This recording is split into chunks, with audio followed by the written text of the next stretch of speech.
Mbak Dewi, besok jadwalnya supervisi ya, materinya tentang hygiene kepada pasien dan keluarganya. Kemudian besok akan dilaksanakan jam 9 ya, apakah Mbak Dewi siap? Insya Allah siap, Bu. Kemudian untuk Mbak Kurnia, besok juga jadwalnya supervisi ya Mbak. Untuk Mbak Kurnia besok materinya tentang tindakan pemasaran investor pasien dan akan dilaksanakan jam 13. Apa Mbak Kurnia siap? Insya Allah siap. Baik, besok disiapkan ya untuk alat-alat dan keperluan lainnya. Jangan lupa untuk persiapkan diri kalian agar besok supervisinya berjalan dengan lancar. Gitu. Baik, Bu.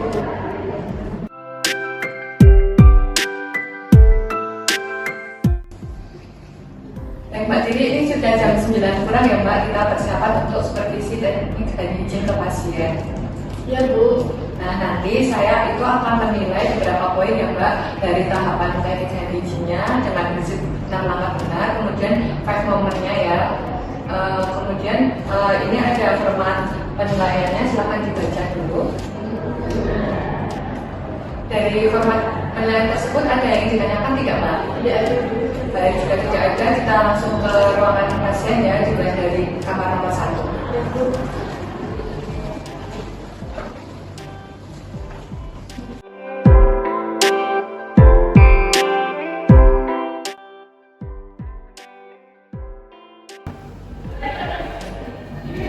Assalamualaikum Bu. Waalaikumsalam. Perkenalkan, saya Nusa Gedia dan rekan saya Respati ya Bu. Bagaimana kondisinya hari ini Bu? Ya, begini masih bekas operasi dan masih gatal-gatal, masih sedikit nyeri. Oh iya begitu ya Bu. Baik, Ibu, sebelumnya perkenalkan saya Nurstini yang bertugas pada pagi hari ini. Bagaimana Bu kabarnya hari ini, Bu?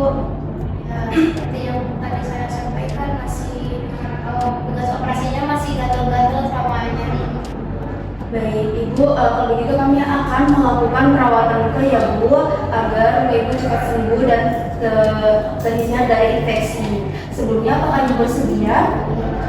Baik Bu, kalau begitu saya juga akan menjelaskan sedikit mengenai hygiene dan cara menjaga kebersihan tangan ya Bu. Apakah Ibu bersedia?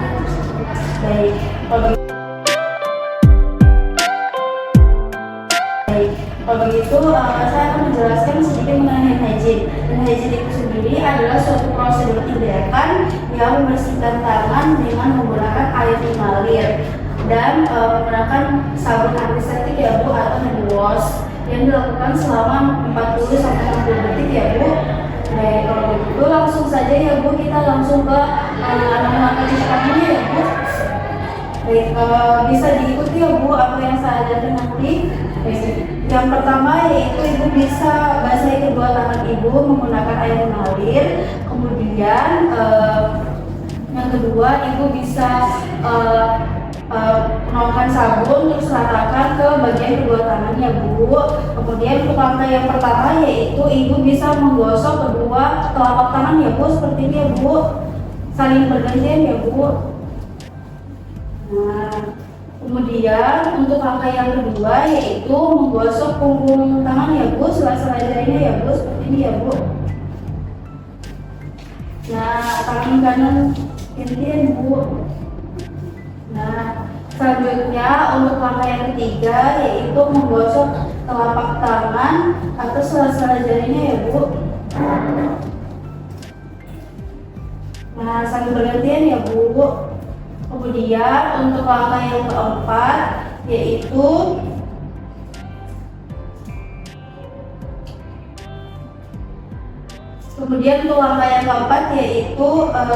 jari-jari sisi dari kedua tangan saling mengunci ya Bu, seperti ini ya Bu. Nah, jempolnya dibersihkan di air sela-sela jarinya ya Bu. Nah, saling bergantian Bu. Kemudian untuk gerakan yang kelima atau tahap yang kelima yaitu gosok ibu jari kiri berputar ke dalam saling menggenggam ya Bu, seperti ini ya Bu, dari ujung jari sampai ke ujung jempol. Nah, kemudian gantian Bu. Nah, Kemudian untuk langkah yang keenam, yang terakhir yaitu gosok seputar ujung jari ya Bu. Seperti ini ya Bu. Nah, dibersihkan Bu. Saling bergantian ya Bu. Ya, baik Ibu, untuk langkah cuci tangannya sudah selesai ya Bu. Ibu bisa melakukannya selama 40-60 detik ya Bu. Nah, ini ada sabun cuci tangannya Bu, Ibu bisa menggunakannya, nanti bisa dilakukan ya Bu untuk langkah cuci tangannya ya Bu. Iya. Baik Ibu, kalau begitu sudah selesai ya Bu ya untuk tindakannya. Sebelumnya apakah ada yang mau ditanyakan Bu? Tidak.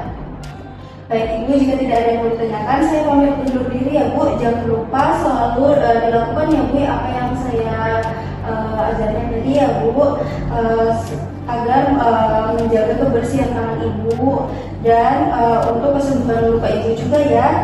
Kemudian Ibu bisa melakukannya di saat sebelum makan dan sesudah makan ya Bu, agar terhindar dari virus atau terjadi.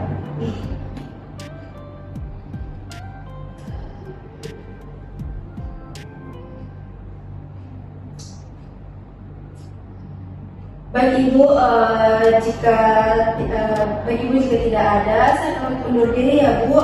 Jangan lupa selalu dilakukan ya Bu, supaya Ibu bisa terhindar dari infeksi dan menjaga kebersihan tangan itu sangat penting ya Bu, untuk kesembuhan luka Ibu juga. Kemudian Ibu bisa melakukannya ya Bu, sebelum makan dan sesudah makan ya Bu. Baik, kalau begitu saya pamit ya Bu. Permisi, assalamualaikum. Isi Bu. Iya.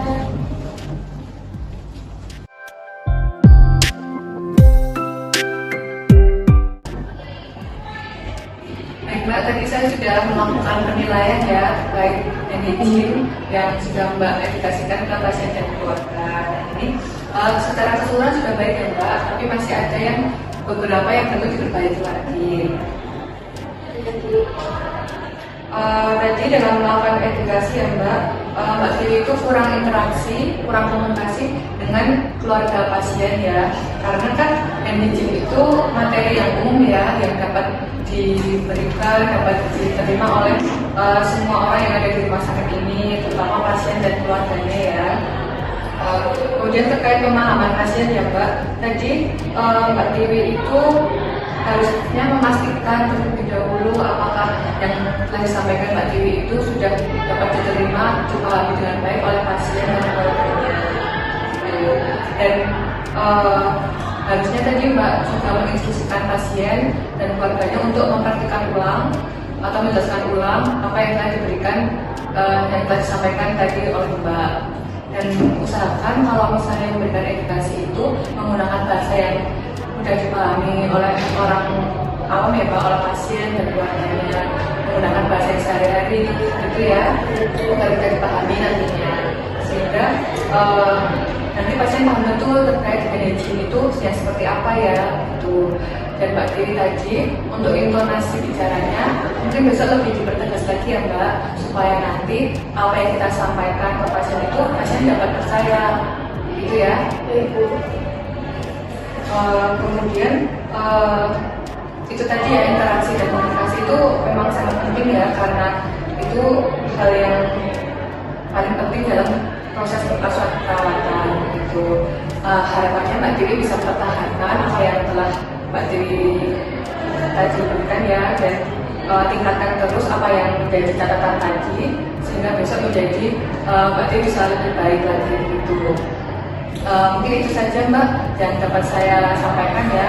Sekarang Mbak Dewi bisa kembali melanjutkan tindakan selanjutnya. Baik Bu, terima kasih atas evaluasi dan sarannya ya Bu. Baik Pak.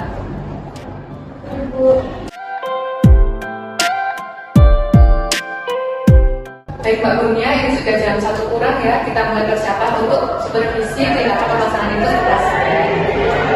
Nanti saya akan melakukan penilaian terhadap tahapan pemasangan infus ya. Ini ada formatnya, silakan dibaca dulu Mbak. Nah, dari format tersebut ada yang ingin ditanyakan tidak Mbak? Saya bisa bertanya ya Bu, pasien yang akan dilakukan pemasangan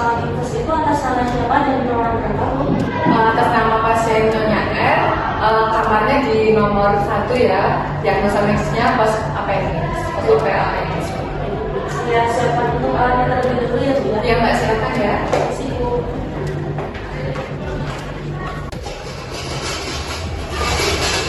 Maaf Ibu, ini alatnya sudah siap, apakah bisa langsung ke ruang pasien? Mbak, ayo langsung aja.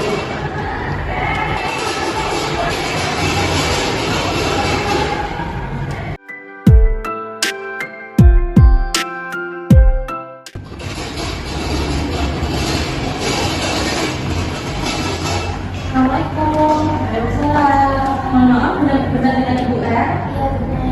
Baik, mohon maaf Ibu, ini keluarga dari Ibu R ya? Iya, bisa duduk sebelah sini Bu ya?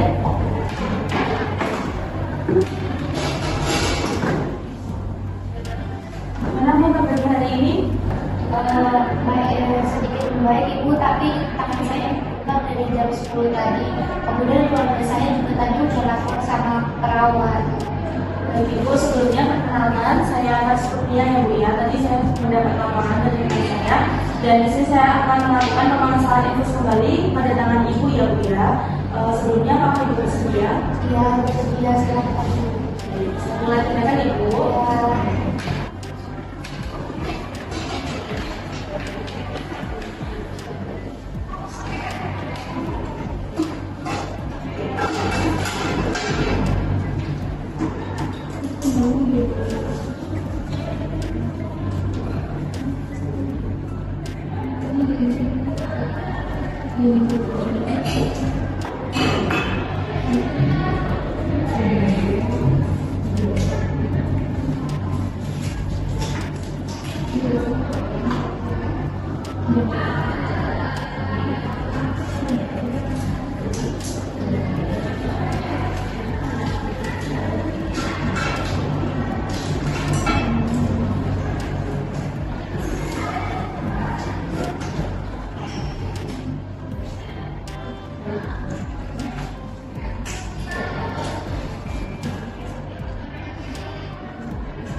Siap Bu.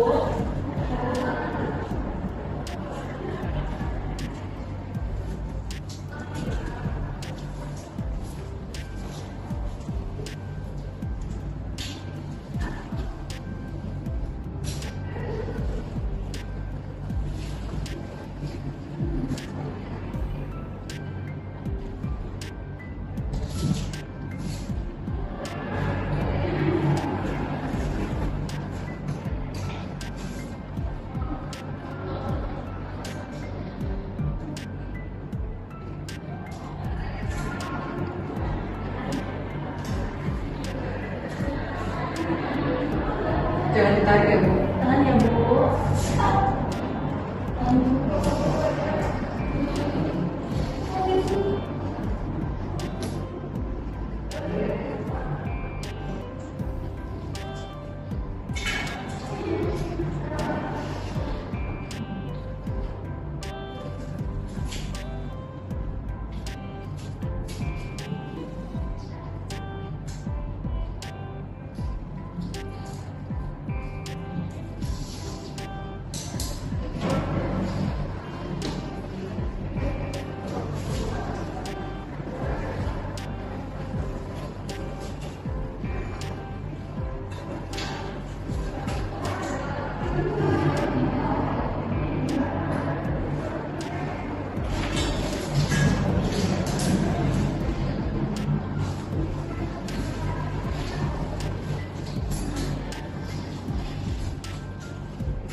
Baik Ibu, untuk tindakan pemasangan infusnya sudah selesai ya Bu ya.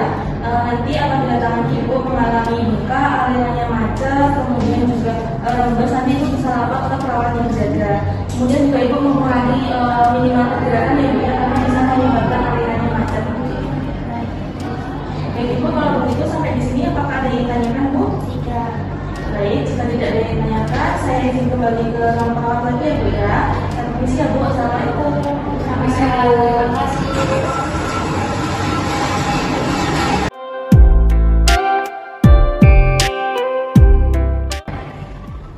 Baik Mbak Kurnia, tadi tindakan pemasangan infusnya sudah selesai ya.